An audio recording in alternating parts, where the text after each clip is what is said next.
අයිබෝවන් සුබ දවසක් ප්‍රාර්ථනා කරනවා ඔබ සියලු දෙනාට.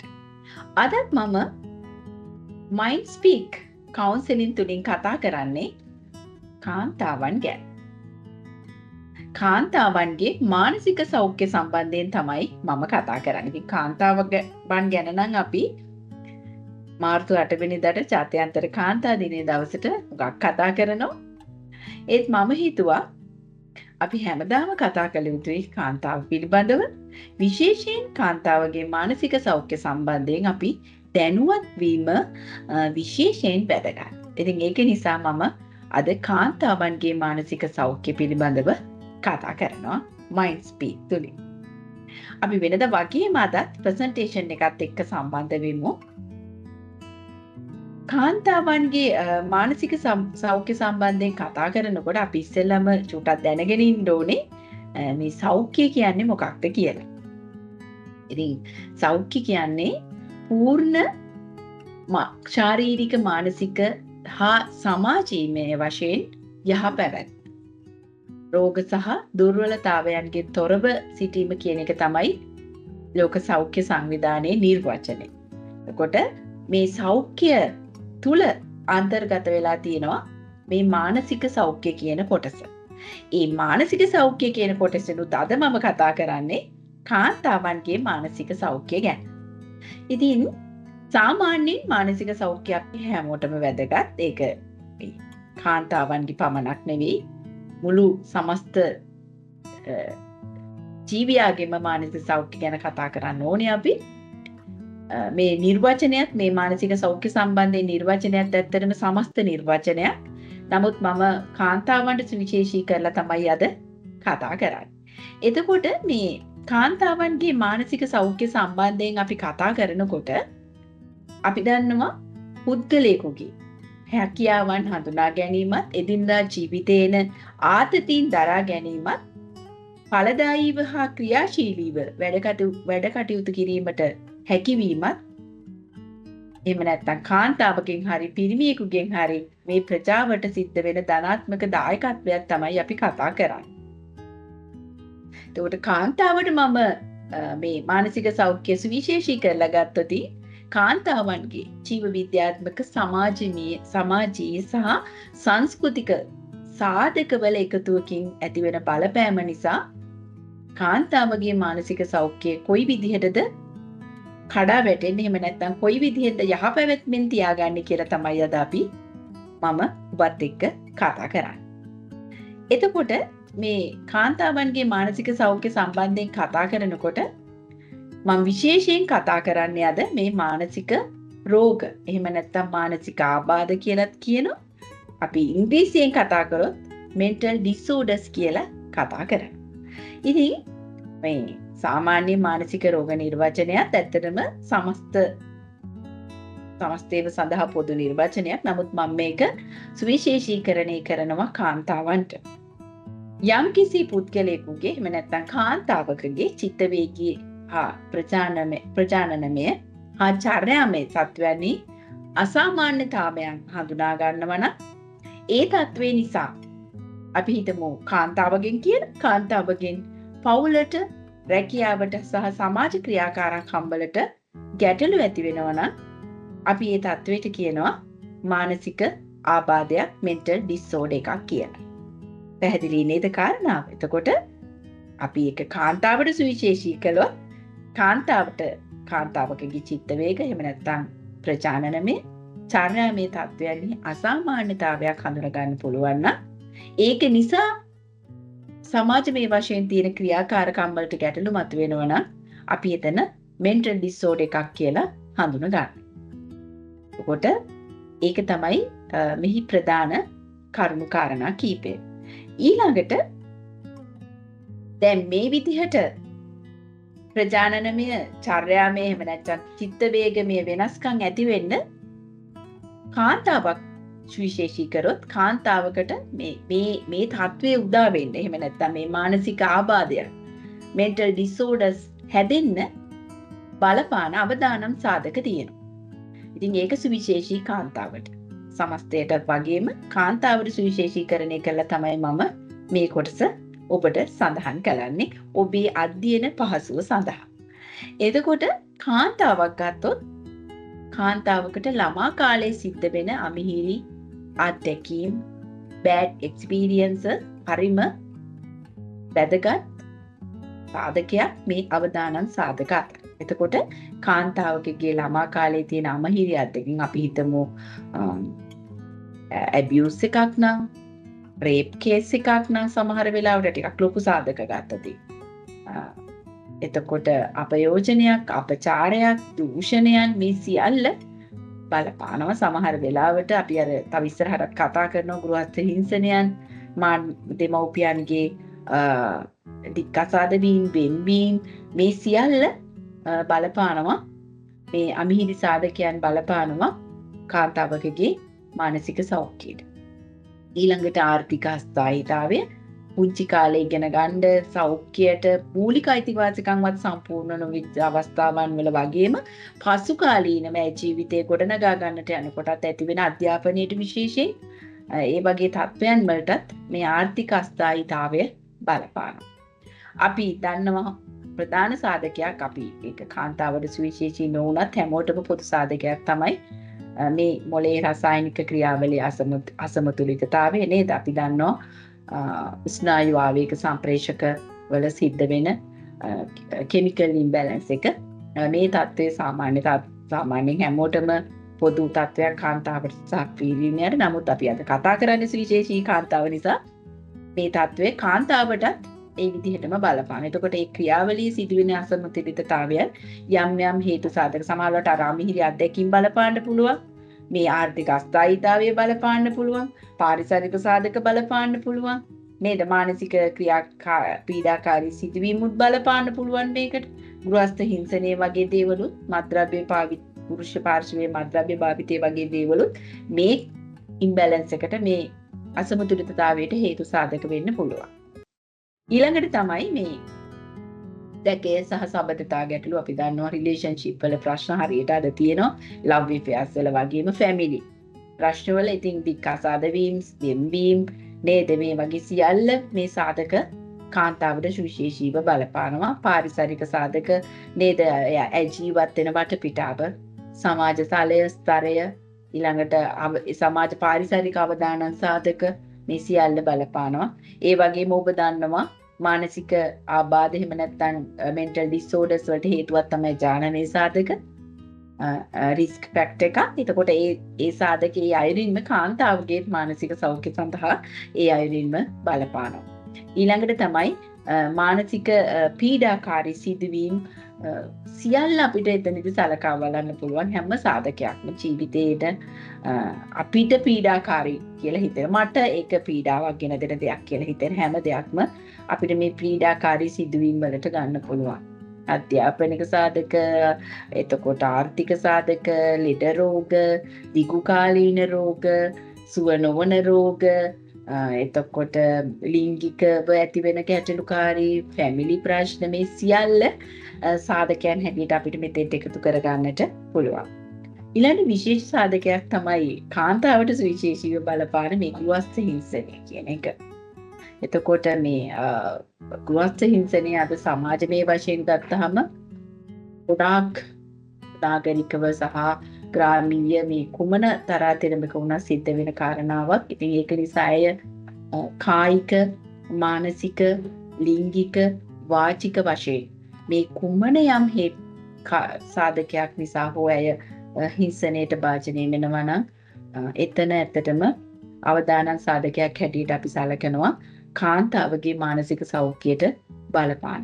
එහෙම නැත්නම් මෙන්ටල් ඩිසෝඩර් වලට හේතු සාධකයක් වෙනවා. ඉතින් ඒක හරි වැදගත් සාධකයක්. ඉතින් මේ සාධක පිළිබඳව අවධානයෙන් කටයුතු කරන එක හරි වැදගත්. ඊළඟට තමයි විශේෂයෙන් පිරිමියාගේ එහෙම නැත්නම් පුරුෂ පාර්ශවයේ මත්ද්‍රව්‍ය වලට ඇබ්බැහිතා නිසා හුඟක් වෙලාවට අද සමාජයේ ඔබ දන්නවා කාන්තාවන් විශාල වශයෙන් මානසික ආතතීන්ට එහෙම නැත්නම් මානසික රෝගවලට ගොදුරු වෙලා තියෙනවා. ඉතින් ඒක හරිම අපි කල්පනාකාරීව කටයුතු කළ යුතු සහ ඒ සඳහා යම් පිළිවෙලයන් සකස් කළ ගත යුතු සාධකයක්. ඉතින් මේක මේ වගේ සාධක ගණනාවක්, තව සාධක ගණනාවක් තියෙනවා. මම ප්‍රධාන සාධක කීපයක් ඔබට කතා කළේ. ඉතින් මේ සාධක නිසා කාන්තාවන් මානසික අක්‍රමිකතාවලට, එහෙම නැත්නම් අපි කියනවා මෙන්ටල් ඩිසෝඩර්ස් වලට මුහුණ දීමේ ප්‍රවණතාවයක් අද සමාජමය වශයෙන් තියෙනවා.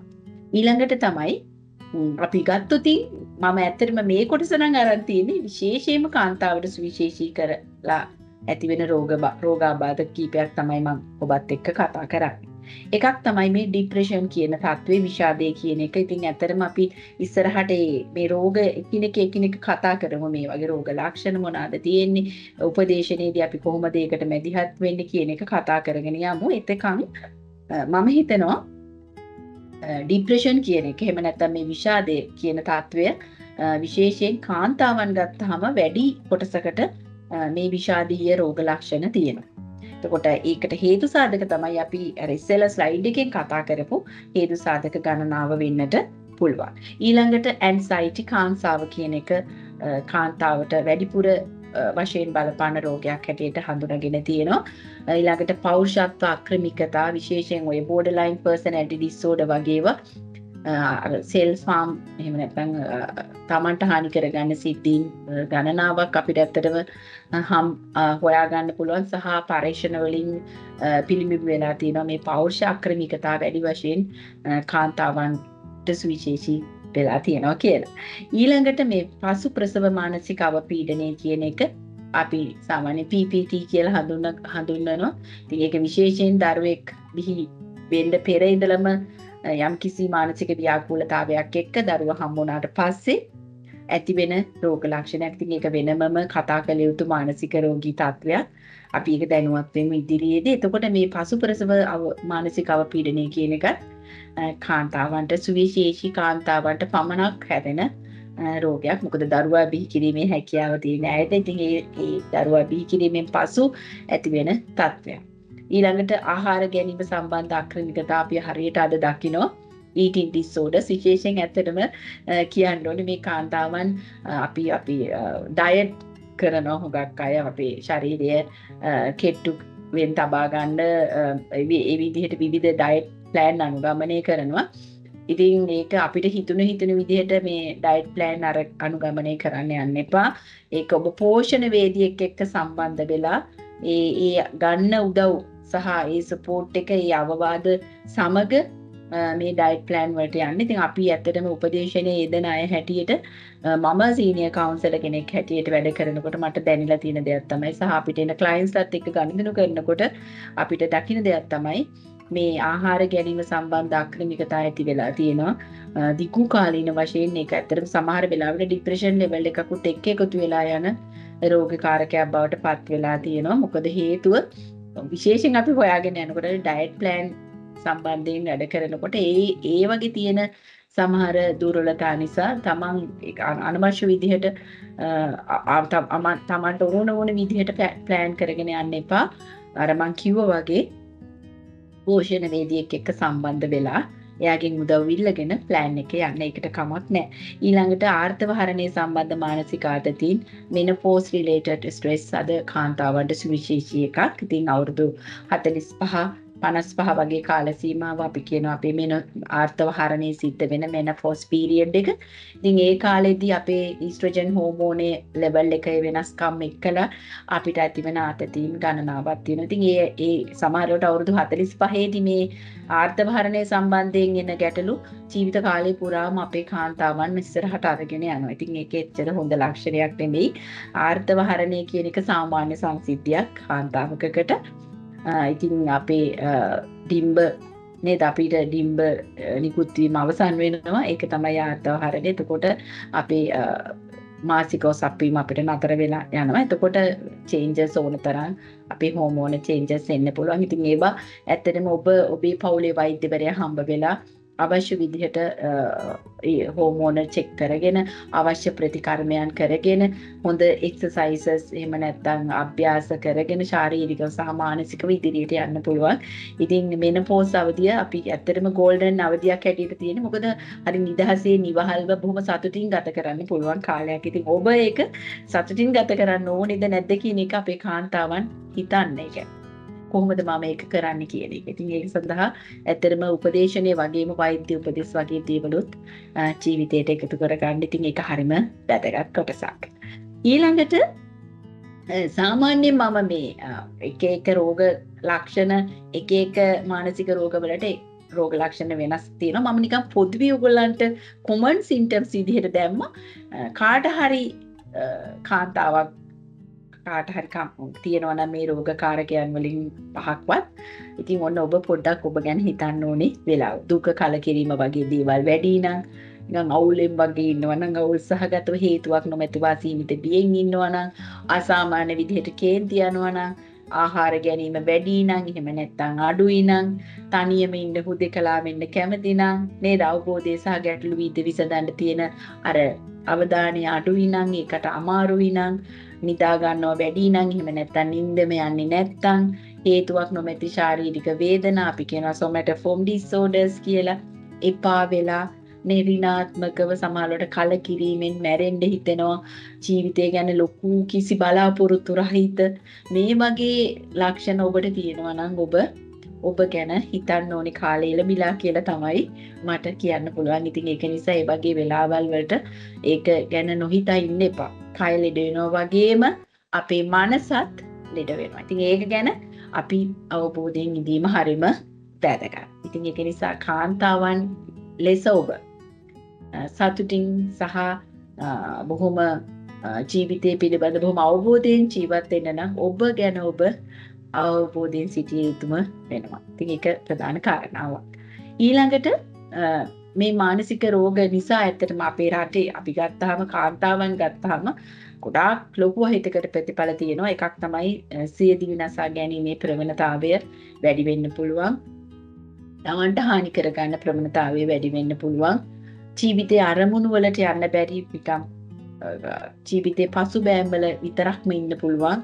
ඉතින් ඒක එච්චර හොඳ කාරණාවක් නෙමෙයි. කාන්තාවක් කියන්නේ වාග් දේවල් දිනන්න පුළුවන් ලොකු ගමනක් යන්න පුළුවන් කෙනෙක්. ඉතින් ඒ සුවිශේෂීතාවය ඔබ ගන්න ඕනේ. මේක නොගෙන ඉන්න නිසා නම් අපේ ජීවිතේ මුළු ජීවිත කාලෙටම සමහර වෙලාවට ඒක අහිතකර ප්‍රතිඵලයක් වෙන්න පුළුවන්. අනිත් එක තමයි සමාජ සම්බන්ධතාවලින් දුරස් වෙලා ජීවත් වෙන්න වගේ අහිතකර ප්‍රතිඵල ඇති වෙන්න පුළුවන්.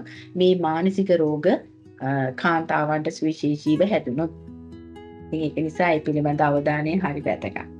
ඊළඟට අපි බලමු මොකක්ද මේ කොහොමද අපි මේවා වළක්ව ගන්න කියන එක. අර මම ඉස්සෙල්ලා කතා කරා වගේම ඖෂධ ප්‍රතිකාර වලට යොමු වෙන්න ඔබට සිවිය තත්වයන් වල ඉන්නවා නම් සුයිසයිඩ් කරගන්න හිතෙනවා නම් හැමදාම දුක නම් අපි අර කියන්නේ සිවිය ડિප්‍රෙෂන් වගේ සිවිය තත්වයක ඉන්නවා නම් ඔබට හිතෙනවා නම් මට මේක තුරටත් මම ගොඩක් අසාමාන්‍යයි මට මාව පාලනය කරගන්න බෑ කියලා තැන ඉන්නවා නම් ඔබ අනිවාර්යෙන් මනෝවෛද්‍ය ප්‍රතිකාරවලට යොමු වෙන්න වෙනවා. ඒක විශේෂයෙන් කාරණාවක්. ඉතින් අපේ රටේ ඒ වගේ ප්‍රතිකාරවල දැන් හුඟක් දියුණුයි ඇත්තටම. හුඟක් හොඳ වෛද්‍යවරු අපේ ලංකාව තුළ ඉන්නවා. ඉතින් ඒ වුන් හම්බ වෙලා අවශ්‍ය ප්‍රතිකාර උපදෙස් ලබා ගන්න එක හරිම වැදගත් කාරණාවක්. ඊළඟ කාරණාව තමයි උපදේශනයේ සහ මනෝචිකිත්සාව කියන එක හරි වැදගත් කොටසක්. ඉතින් උපදේශනයට යොමු වෙන්න මනෝචිකිත්සකවරයෙක් හම්බ වෙන්න ඒක කිසි ගැටලුවක් නැහැ. ඊළඟට විශ්වාසවන්ත කෙනෙක් ඉන්නවා නම් ඔබේ යාළුවෙක් බෙදා හදා ගන්න ඔබේ හැඟීම් ඒක හරි වැදගත්. අන් අය සමග ධනාත්මක ලෙස හැසිරෙන්න කරුණු බෙදා ගන්න විශේෂයෙන් කාන්තාවක් විදිහට ඔබේ පෝෂණය ගැන අවධානය යොමු කරන්න. ඊළඟට ව්‍යායාමවල යෙදෙන්න ඔබට කැමති ව්‍යායාමයක් යෝගද සුම්බා ඇරබික් ඇවිදින එක මේ ඕනම ව්‍යායාමයක් ඔබට ජීවිතේට කොටසක් හැටියට එකතු කරගන්න පුළුවන්. සංයම අභ්‍යාස භාවනා මයින්ඩ්ෆුල්නස් භාවනා ක්‍රමවේදයන් ඇතුළත් කරගන්න පුළුවන්. හුස්ම ගැනීමේ ව්‍යායාම මගේ මයින්ඩ්ෆුල්නස් වීඩියෝ නරඹන්න. ඒකේ තියෙනවා අභ්‍යාස කීපයක් සඳහන් කරලා සතියෙන් එහෙම නැත්නම් සතිමත් බවෙන් කළ හැකි. ඉතින් ඒ වගේ ඊළඟ විවේකීව කාලය ගත කරන එක දිනකට පැය 6ක් 8ක් අතර නිින්ද විශේෂයෙන් අවශ්‍යයි කාන්තාවකට. ළඟට පෞරුෂත්වයේ සහ දරා ගැනීමේ හැකියාව වර්ධනය කරන්නට ඔබට යම් ඔබේ ජීවිතයට යම් දේවල් personal development දේවල් වලට එකතු කර ගන්න පුළුවන්. ඉතින් ඒක සඳහා අධ්‍යාපනය තමන්ගේ දැනුම කුසලතා ආකල්ප වර්ධනය කර ගැනීම හරිම වැදගත් වෙනවා. ඉතින් ඇත්තටම මට අද දවස තුල කතා කරන්න ඕන වෙලා තිබුණේ ඔබත් එක්ක කාන්තාවන්ගේ මානසික සෞඛ්‍ය සම්බන්ධව. ඉතින් මම හිතනවා මේ කොටස ඔබ අධ්‍යයනය කරනකොට ඔබට ලොකු වැටහීමක් ඇති වේවි මේ සම්බන්ධයෙන්. ඉතින් අදට Mind Speak තුලින් මම ඔබෙන් සමුගන්නවා. ඔබ සැමට සුබ දවසක්. ආයුබෝවන්.